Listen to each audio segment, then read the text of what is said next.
বিসমিল্লাহির রহমানির রহিম। ইজা যুলজিলাতিল আরযু জিলজালাহা।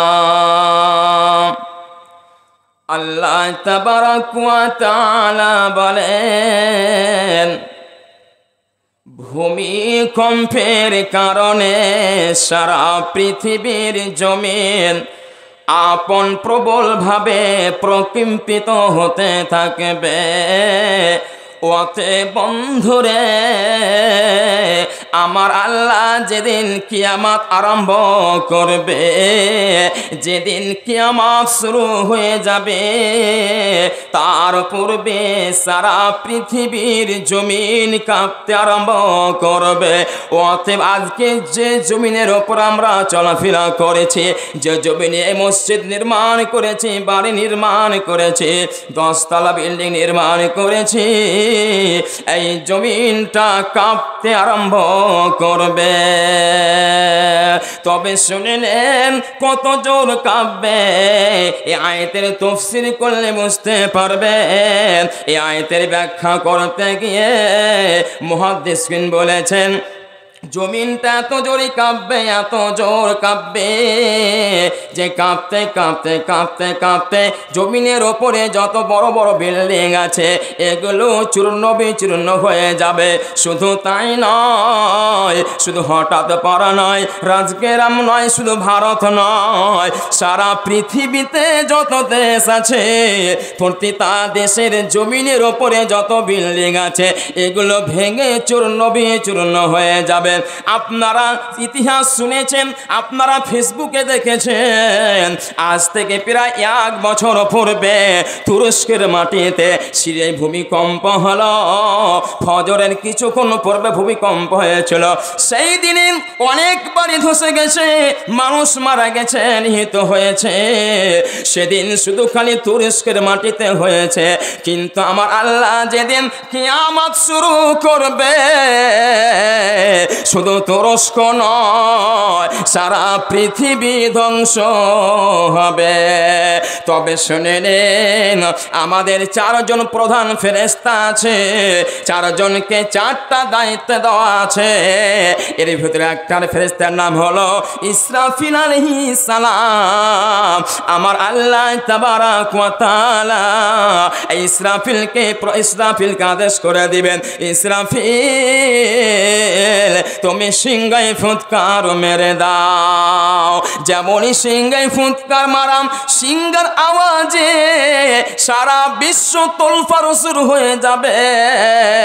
সারা পৃথিবীর যত বাড়ি আছে, ঘর আছে, বিল্ডিং আছে, এগুলো চূর্ণ বিচূর্ণ হয়ে পড়ে যাবে, মাটিগুলো ফেটে যাবে।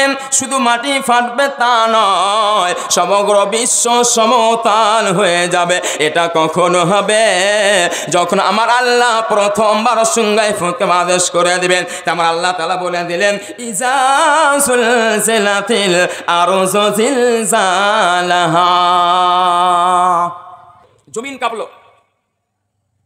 জমিনটা শুধু কাঁপলো নয়, সারা বিশ্বের যত কিছু সমস্ত তোলফার সমতল হয়ে যাবে, কিছু পরিচয় থাকবে না। শুধু তাই নয়, আমার মাথার ওপরে, আপনার মাথার ওপরে আকাশ আছে। 1 2 3 4 5 6 7 আকাশ আছে। আকাশটাও ফেটে যাবে। রাত্রে যখন চাঁদের দিকে তাকায়, বিশেষ করে আরবি তারিখের 14 তারিখে রাতে যখন আকাশে তাকায়, চাঁদটা কত চকচক করে, উজ্জ্বল করে। আর সেদিন নক্ষত্রগুলো জ্বলজ্বল করে। এই নক্ষত্রগুলো জমিনে পড়ে যাবে। প্রমাণ কোরআন বলে দিল, ইজাস সামাউ ফাতারাত। আল্লাহর আদেশে আকাশ ফেটে যাবে, খান খান হয়ে যাবে, চূর্ণ বিচূর্ণ হয়ে যাবে। ওয়াইজাল কাওয়াকিবু ইনতাশারাত। এবং নক্ষত্র নক্ষত্রগুলো ঝরে ঝরে জমিনে পড়ে যাবে। ওয়াইদাল বিহার ফুজ্জিরাত, এবং সমুদ্রগুলোকে উদ্দোলিত করা হবে। অতে বন্ধুরে সূরা ইনফাতিরের প্রথম আয়াতে বলা হলো মাথার উপরে যে আকাশটা আছে আকাশটা তন্ন তন্ন হয়ে যাবে, চূর্ণ বিচূর্ণ হয়ে যাবে, আকাশেরও কোনো পরিচয় থাকবে না। শুধু তাই নয়, আমরা যখন 14 তারিখ আকাশে তাকাই নক্ষত্রগুলো জ্বলজ্বল করে, এই নক্ষত্রগুলো ঝরে ঝরে জমিনে পড়ে যাবে, নক্ষত্র আর থাকবে না। তৃতীয়তে বলা হলো ওয়াইদাল বিহার ফুজ্জিরাত, এই আয়াতের তাফসীরের মধ্যে বলা হলো সারা পৃথিবীর বুকে যত সমুদ্র আছে, সাগর আছে, মহাসাগর আছে, লোনা পানি মিঠা পানি আছে, সারা পৃথিবীর সমুদ্রের পানিগুলোকে একটি জায়গাতে পরিণত করা হবে। তাহলে এই সারা বিশ্বের সমুদ্রের পানিগুলোকে এক জায়গাতে সমতল করা হবে। আর সমতল করে দেওয়ার পরে এখানে একটু কথা পেন্ডিংয়ে রাখছি কথাটা।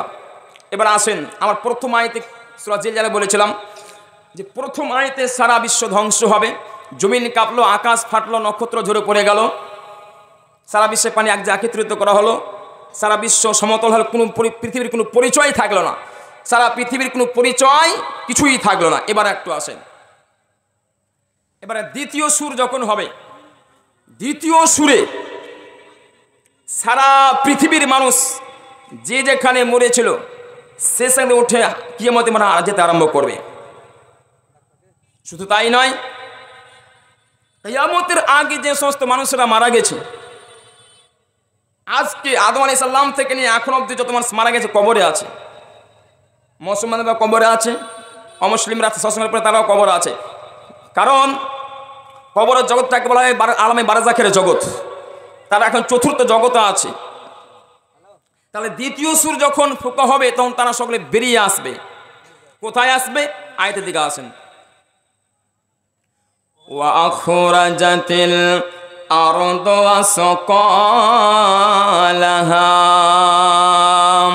জমিন তার বোঝগুলোকে বের করে বাহিরে ফেলে দেবে। অতএব বন্ধুরা, এই আয়াতের ব্যাখ্যা করতে গিয়ে মুহাদ্দিসগণ তাফসীর লিখেছেন আল্লাহ তাবারাক ওয়া তাআলা ফেরেশতা ইসরাফিল আলাইহিস সালামকে আদেশ করবেন, ইসরাফিল তুমি দ্বিতীয়বার সিংহে ফুৎকার মেরে দাও। এদিকে ইসরাফিল দ্বিতীয়বার সিংহে ফুৎকার মারবে, আর যেমনই মারা তেমনই সমগ্র পৃথিবীর মানুষ যে যেখানে ছিল সে সেখান থেকে উঠে কিয়ামতের মাঠে যেতে আরম্ভ করবে। অতএব যারা আগে মারা গেছে তারাও, যারা পরে মারা গেছে তারাও, কিয়ামতের দিন মারা গেছে এরাও সকলেই যেতে আরম্ভ করবে। কোথায় যাবে? কোথায় যাবে? এরা চলে যাবে ইয়াউমাল কিয়ামা, কিয়ামতের ময়দানে। এবার আপনাকে আর একটু আগে গিয়ে নিয়ে যাই। এবার বন্ধু আমার, সূরা ফাতির আল্লাহ পাক বলেছেন, সূরা আবাসার ভেতরে আমার আল্লাহ তাআলা বলছেন যে ফাইজা জাতিস সাক্কা, কত জোরে হয়, অথবা এই যে আজকে বৃষ্টি হলো, বিজলি চমকা আওয়াজ কত জোরে হয়, বিকট আওয়াজ হয়। তো সেই আওয়াজটা এত জোরে হবে যে সারা বিশ্বের মানুষের কান ফেটে যাবে। তো আল্লাহ পাক সূরা ফাতিরের ভিতরে বলছেন এখানে করে ফাইজা জাতিস সাক্কা, সেদিন মানুষের কান ফাটা ধ্বনি পাবে, কানকে বধির করে ফেলবে। আর সেদিন মানুষের আতঙ্কিত হয়ে যায়, ভয়ভীত হয়ে যাবে, কেননা ইসরাফিলের দ্বিতীয় সুর পড়ে গেছে। আর মানুষেরা কিয়ামতের মাঠে দৌড়তে আরম্ভ করবে। সেদিন এমনভাবে মানুষেরা দৌড়বে, ভাই ভাইকে পরিচয় দেবে না, আব্বাকে পরিচয় দেবে না, মাকে পরিচয় দেবে না, কেউ কাউকে পরিচয় দেবে না। আমার আল্লাহ তাআলা তারপর আয়াতে বলছেন ইয়াউমা ইয়াফিরুল মারউ মিন আখিহি, তারা নিজের ভাই হতে পালায়ন করবে, ওয়া উম্মিহি ওয়া আবিহি, নিজের পিতা মাতা হতে তারা পালায়ন করবে, ওয়া সাহিবাতিহি ওয়া বানিহি, নিজের অর্ধাঙ্গনী আর তার স্ত্রী ছেলে মেয়েকে যারা পালায়ন করবে। দ্বিতীয় সুর যখন হবে ভাই আব্বা এর ছেড়ে পালাবে, পালার কারণটা কি? দুটি কারণ আছে। একটি কারণ হলো সেদিন তারা বুঝে নিবে যে ইসরাফিলের দ্বিতীয়বার সিংহে ফুৎকার মারামারি, তারা বুঝে নিল যেহেতু সমতল পৃথিবী, সেদিন বুঝে নেবে যে আজকে কিয়ামত শুরু হয়ে গেছে।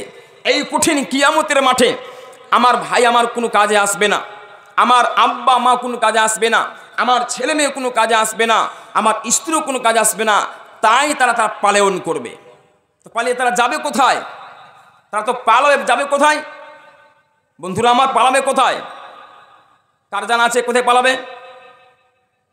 ভাই আব্বা মা ছেড়ে যে পালাবে, কোথায় পালাবে? কারো জানা আছে শ্রোতার মধ্যে? জানা না? ইতিহাসে কোরআনে দিকে আসুন, বুঝতে পারবেন। বন্ধু আমার, এরা আর কোথায় পালাতে পারবে না, পারবে না। আল্লাহর হাতে এরা চলে এসেছে, কেননা দ্বিতীয় সুর পড়ে গেছে। এরা যে যেখানে থাকুক না কেন সবাই একই জায়গাতে চলে যাবে, যার নাম হলো ইয়াউমাল কিয়ামা, কিয়ামতের মাঠ। কিয়ামতের মাঠ হবে আরব দেশে, অর্থাৎ আরাফার ময়দান যেটা আছে সেটাই হবে কিয়ামতের মাঠ। তবে সেদিন এরকম থাকবে না, বিশাল বড় মাঠ হবে সেদিন বন্ধুরে। এরা ওই কিয়ামতের মাঠে চলে যাবে। এবার আপনাকে বলতে চাই এদের অবস্থা কি হবে শুনে নিন, কোরআন কি বলছে। লিকুল্লি ইমরিম মিনহুম ইয়াউমাইজিন শানুন ইউগনি, এরা ব্যস্ততার ভেতরে পড়ে যাবে, পাগলের মতো ছোটাছুটি করবে। এত পাগল হবে, এত ছোটাছুটি করবে, ছোটাছুটির কথা বলে প্রকাশ করা যাবে না। তবে তাফসীরের মধ্যে লিখে দেয়া লেখা হয়েছে এরা একটাই কথা বলবে, রব্বি সালামুন, হে প্রভু আমাকে বাঁচাও, রব্বি সালামুন, হে প্রভু আমাকে বাঁচাও। সবাই নিজের নফসের জন্য আল্লাহকে বাঁচাও বাঁচাও বাঁচাও করে চিৎকার করবে বন্ধুরে। সেই দিনটা তো একটা বিভীষিকাময় মাঠ হবে, কেননা এরা কিয়ামতের মাঠে চলে গেছে, কিয়ামতের মাঠ এখন শুরু হয়ে গেল। সেই দিনটা তো ব্যস্ত থাকবে, সেদিনে মানুষের শরীরে পোশাক থাকবে না, উলঙ্গ হয়ে থাকবে, পরনে তাদের পায়ে জুতা থাকবে না, কোনো পোশাক থাকবে না। এরকম দিনে তারা চলে যাবে। এই হাদিসটি যখন বিশ্বনবীর কাছে শুনতেন বিবি আয়েশা, আয়েশা জিজ্ঞাসা করলেন, ইয়া রাসূলুল্লাহ, ওগো আল্লাহর নবী সাল্লাল্লাহু আলাইহি ওয়াসাল্লাম, আপনি আমার স্বামী, আপনি বলেছেন কিয়ামতের মাঠে হিসাবের ময়দানে সকলে উলঙ্গ হয়ে থাকবে, তখন কারো শরীরে পোশাক থাকবে না। তখন কি নবী গো কেউ কারো দিকে তাকাবে না, কেউ কারো ইজ্জতের দিকে কি তাকাবে না। নবী আমার বলে, আয়েশা রে শুনে রেখে দাও, সেই কিয়ামতের মাঠটা এমন একটা মাঠ হবে প্রতিটা মানুষ নিজের নফসের জন্য হায় হায় করবে, আর তারা শুধু মাবুদকে ডাকবে। যত পৃথিবীতে মানুষ আছে আমার উম্মতরা ডাকবে, বেদিনেরাও ডাকবে, একটাই বাক্য তারা বলবেন, রব্বি সালামুন, হে প্রভু আমাকে বাঁচাও, রব্বি সালামুন, হে প্রভু আমাকে বাঁচাও। শুধু বাঁচাও বাঁচাও বলবে বিবি আয়েশা, আর কেউ কারো দিকে তাকাবে না, তাকাবে না, তাকাবে না। এরই নাম হলো কিয়ামত। নাম্বার 1, ওজুহুন ইয়াওমাইযিন মুসফিরা, একটা দলের মুখে আনন্দ দেখতে পাওয়া যাবে, মুখমণ্ডলটা তাদের চমকাবে, উজ্জ্বল হয়ে থাকবে, 14 তারিখের চাঁদের মতো উজ্জ্বল হয়ে থাকবে, চকচক ঝকঝক করবে। শুধু তাই না, উজুর জায়গাগুলো তাদের চমকাবে। শুধু তাই নয়, জহিকাতুম মুস্তাবশিরা, এরা সাহস প্রফুল্ল হবে। অর্থাৎ বন্ধু আমার, এরা আনন্দের ভেতরে থাকবে, এরা খুশির মধ্যে থাকবে।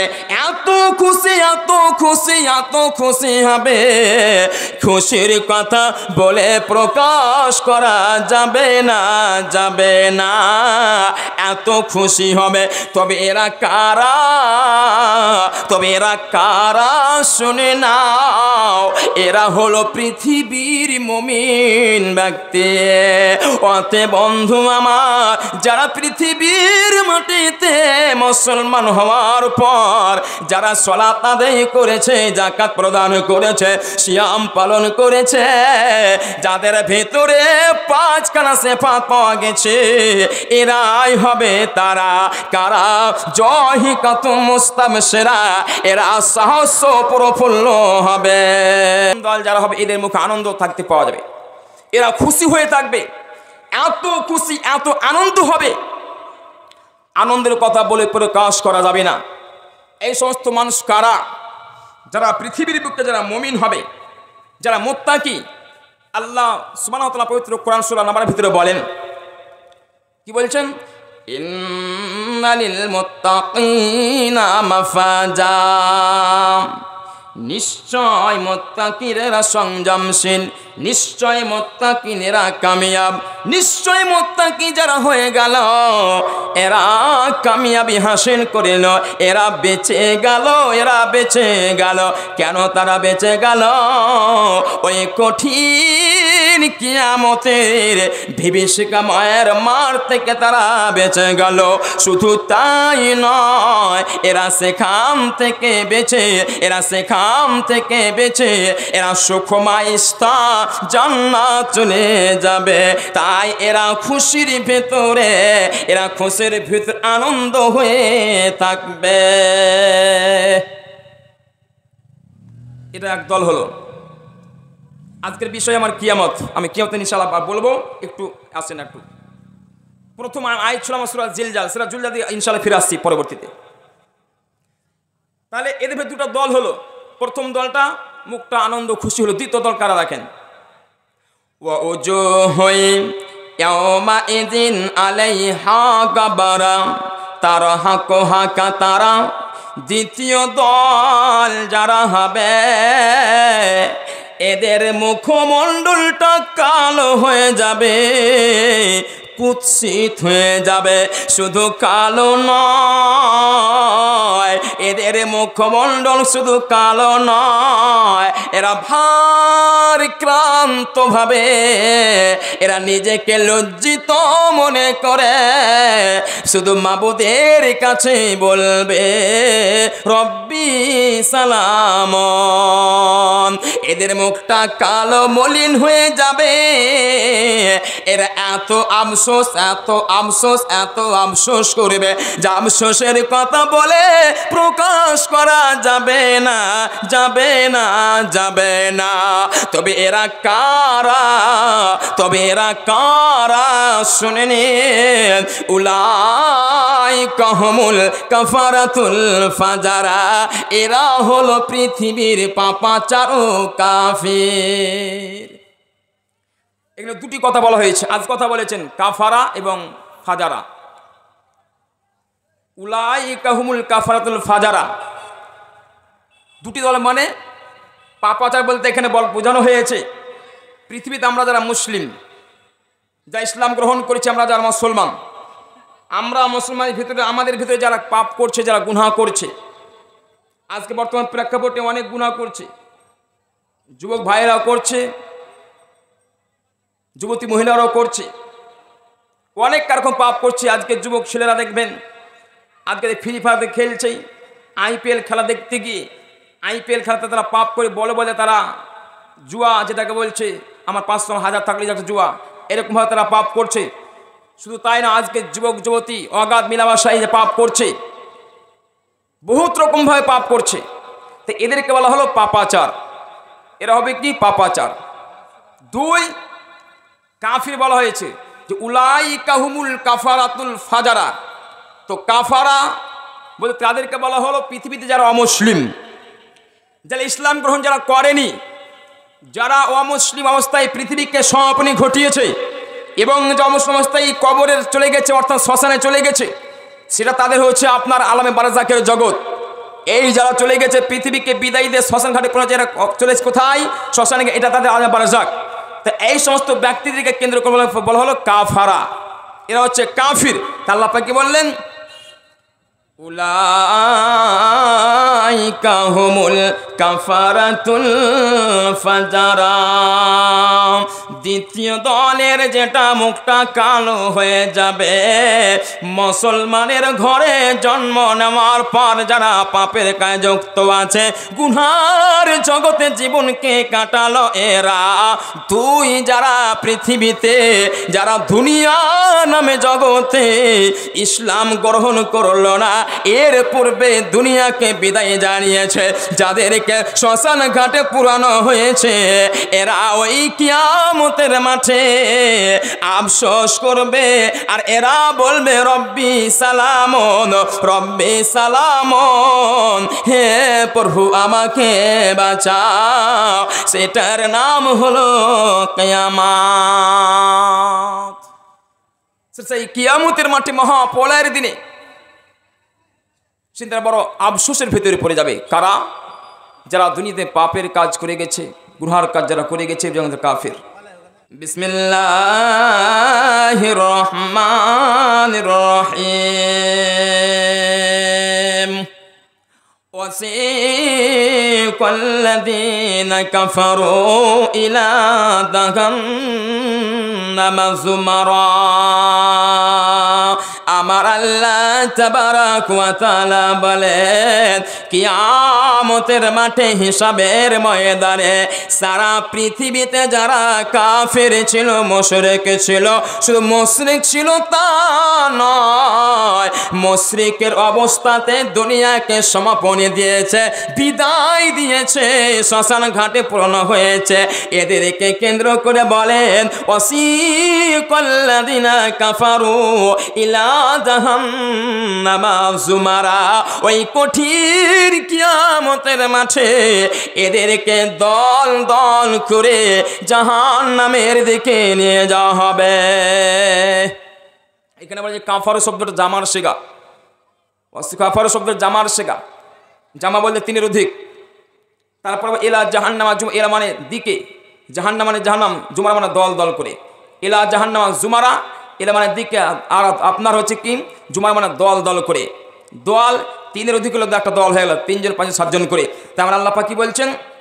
ওয়াসিকাল্লাযীনা কাফারু, সারা বিশ্বের কাফেরকে বলছেন ইলা জাহান্নামা যুমারা, এদেরকে দলে দলে জাহান্নামের দিকে নিয়ে যাবে। শুধু তাই নয়, মুহাদ্দিসগণ তাফসীরের ভিতরে লিখেছেন, আমি তাফসীর ইবনে কাসিরে পড়ে যতটুকু জানতে পেরেছি বন্ধু আমার, এই সমস্ত মানুষদেরকে, এই সমস্ত লোকদেরকে, কাফের মুশরিকদেরকে ওই জাহান্নামের ফারিস্তারা চাবুক মেরে মেরে এদেরকে লাঞ্ছিত করে, অপমানিত করে, ঘৃণিত করে, দুনিয়ার কথা স্মরণ করিয়ে। অতএব বন্ধুরে, পৃথিবীতে ছাগলের রাখাল, মহিষের রাখাল, মহিষকে যখন মাঠে নিয়ে যায় তাকে মারতে মারতে নিয়ে যাওয়া হয়। শুধু এটা কথা সত্য নয়, কারণ একটা মহিষ যদি বেয়াদবি করে 1 লাঠি মারে, তাছাড়া মারে না। একটা ছাগল ডানে বা হলে তাকে মারে, তাছাড়া মারে না। কিন্তু সেই দিনে, মহাপ্রলয়ের দিনে, সারা বিশ্বের কাফিরদেরকে সৌদি চাবুক মারতে মারতে মারতে ধাক্কা মেরে মেরে আঘাত দিতে দিতে দিতে শুধু আঘাত দিবে তা নয়, দুনিয়ার কথা স্মরণ করে অপমান লাঞ্ছিত করবে, এদেরকে লাঞ্ছিত করে অপমান করে মারতে মারতে মারতে মারতে এলা জাহান্নামা জুমারা দলে দলে জাহান্নামের দিকে চলে যাবে। তারপরে বলেন, তারপরে কি বলছেন, যখন দরদার কাছে যখন চলে যাবে এলা জাহান্নামা জুমারা হাত্তা ইজা জাউহা ফুতিহাত আবওয়াবুহা, যখন কাফেরের দলেরা ওই জাহান্নামের দরজার কাছে চলে যাবে, পৌঁছে যখন যাবে তখন একটা গেটম্যান আছে যার নাম হলো মালিক। ওই গেটম্যান প্রশ্ন করবে, ওয়াকালা লাহুম খাজানাতুহা আলাম ইয়াতিকুম রাসূলুম মিনকুম ইয়াতলুনা আলাইকুম আয়াতি রাব্বিকুম। এটা কোন আয়াত? এবার কাফেরদেরকে ফেরেশতারা বলছেন কি হয় দেখেন, ওরে হতভাগার দল, ওরে মুশরিকের দল, ওরে কাফেরের দল, আলাম ইয়াতিকুম রাসূলুম, তোমাদের কাছে কি রাসূল যায়নি? তোমাদের কাছে কি নবীরা যায়নি? তোমাদের কাছে কি পৃথিবীতে এই কঠিন কিয়ামতের ভয়াবহ কথা বলেনি? তোমাদের কাছে কি জাহান্নামের কথা বলেনি? তারা ওই কাফেরেরা ওই মুশরিকের দলেরা একই সাথে উত্তর করবে, একসঙ্গে উত্তর করবে, কলু বালা। কলু মানে সবাই বলল, আরবিতে কলু মানে জামার সেগা। একজন যদি কথা বলে আরবিতে উচ্চারণ হবে কলাম জাল্লা কলা, দুজন বললে কাম যাওয়ার কালাম জাল্লা কলা, আর তিনজন বললে সেখানে উচ্চারণ হবে কপড়ে যাওয়ার কালাম শুরু কলু মানে জামার সেগা। অর্থাৎ এখানে কলু বালা সবাই বলো হা কলু বালা ওয়ালাকিন হাক্কাত কালিমাতুল আযাবি আলাল কাফিরিন। আমাদের কাছে পৃথিবীতে রাসূল এসেছিল, নবী এসেছিল, রাসূলেরা এসে এক আল্লাহর দিকে আহ্বান করেছিল, তাওহীদের দিকে ডাক দিয়েছিল, এই কঠিন কিয়ামতের কথা বলেছিল। আমরা তাদের কথাকে মিথ্যা মনে করেছিলাম, আমরা ঝুট মনে করেছিলাম, আমরা বলে ভেবেছিলাম মরে যাব পচে যাব কোনো আর হিসাব হবে না। আমরা হিসাবের তোয়াক্কা করিনি, আমরা হিসাবের আকাঙ্ক্ষা রাখিনি। এবারে যখন এই উত্তর দেওয়া হবে তখন ওই গেটম্যান বলে দিবে, যখন পৃথিবীতে হিসাবের আকাঙ্ক্ষা করনি তোমরা তবে শুনে নাও, তবে শুনে নাও, কিলা দখল আবওয়াবা জাহান্নামা, কিলা দখল আবওয়াবা জাহান্নামা খালিদিনা ফিহা, তোমরা এই জাহান্নামে প্রবেশ করে নাও। কিলা দখলু আবওয়াবা জাহান্নাম, প্রবেশ করো। আবু মানে দরজা জাহান্নামে, শুধু প্রবেশ করলে হবে না, খালিদিনা ফিহা, সদা সদা থেকে যাও। এই সময় যখন তাদেরকে গেটম্যান যখন জাহান্নামে নিক্ষেপ করা হবে, সেই সময় তাদেরকে বলা হবে কি, তাদেরকে আরো বলা হবে কি, যখন জাহান্নামে নিক্ষেপ করছে আর তাদেরকে অপমান করবে, কি হবে, হাজিহি জাহান্নামুল্লাতী কুনতুম তুআদুন ইসলাউহাল বিমা কুনতুম তাকফুরুন।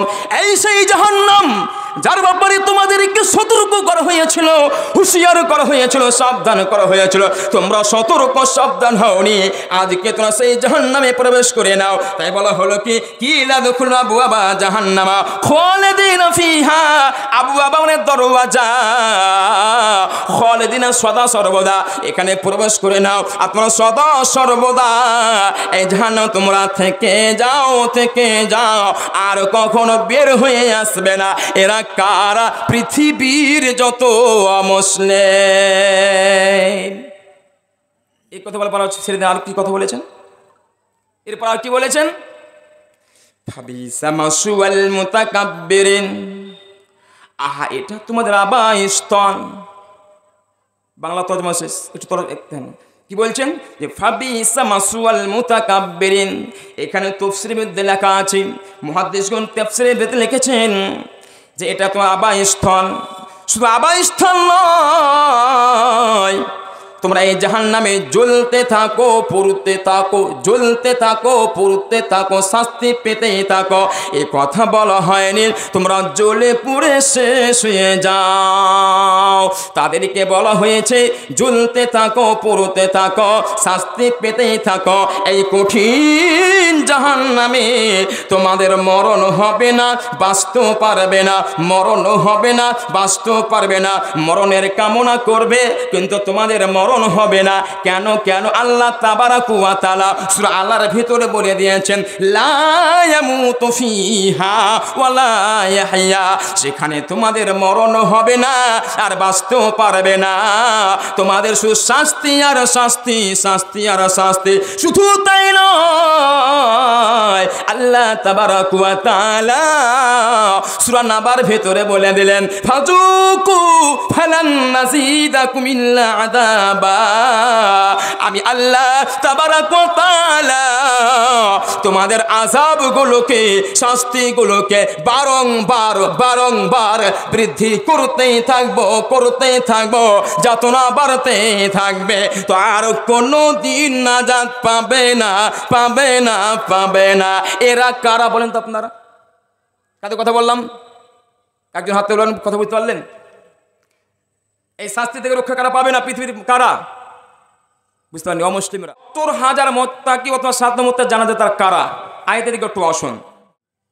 ওয়াসিকাল্লাযিনা তাকাউ রাব্বাহুম ইলাল জান্নাতি যুমারা।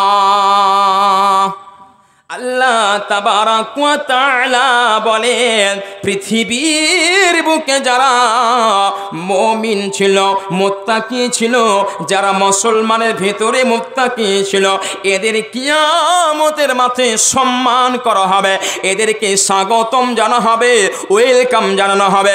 কিয়ামতের মাঠটা ভীতিসময় মাঠ, কিন্তু যারা মুমিন ছিল, পৃথিবীতে মুত্তাকি ছিল, এদেরকে ওয়েলকাম জানানো হবে, এদেরকে স্বাগতম জানানো হবে। কিভাবে স্বাগতম জানানো হবে? ওই কঠিন কিয়ামতের ময়দানে ওই জান্নাতের ফেরেশতারা এদেরকে উঠে চাপিয়ে সম্মানের সাথে, আদবের সাথে ইলাল জান্নাতে জুমারা, জান্নাতের দিকে নিয়ে যাবে। অনুরূপভাবে এর আগে জাহান্নামের দিকে জান্নাতের দিকে যাচ্ছে, এখানে অনেক গেল। হাত্তা ইজা জাওহা আবওয়াবুহা ওয়া ফুতিহাত, যখন দরজার কাছে পৌঁছে যাবেন, দরজার কাছে যাওয়ানোর পরে সরাসরি জান্নাতেরা ঢুকবে না। একটু আমি নিজে ভাষায় বুঝে আপনাদেরকে বলছি। দেখুন, আমি আপনি সবাই নয়, ওই ৭০,০০০ অথবা ৭ লক্ষ মুত্তাকি যারা আছে, মুমিন ছিল, এদের ব্যাপারে সম্মান কত রাখেন, এদের আপ্যায়ন কত রাখেন। এরাও যখন ওই জান্নাতের দিকে দরজার কাছে গেল, জান্নাতের দরজার কাছে বিশাল বড় 2টি পানির ঝর্ণা থাকবে, পানির ঝর্ণা থাকবে। তো একটি পানি ঝর্ণাতে সে গোসল করবে, একটি পানিতে সে গোসল করবে, আর যেমনই গোসল করা তার পুরো শরীরখানা চকচক ঝকঝক হয়ে যাবে। এত চকচক, এত ঝকঝক করবে যে ঠিক আপনার 14 তারিখের চাঁদ উজ্জ্বল সেরকম উজ্জ্বল হয়ে যাবে।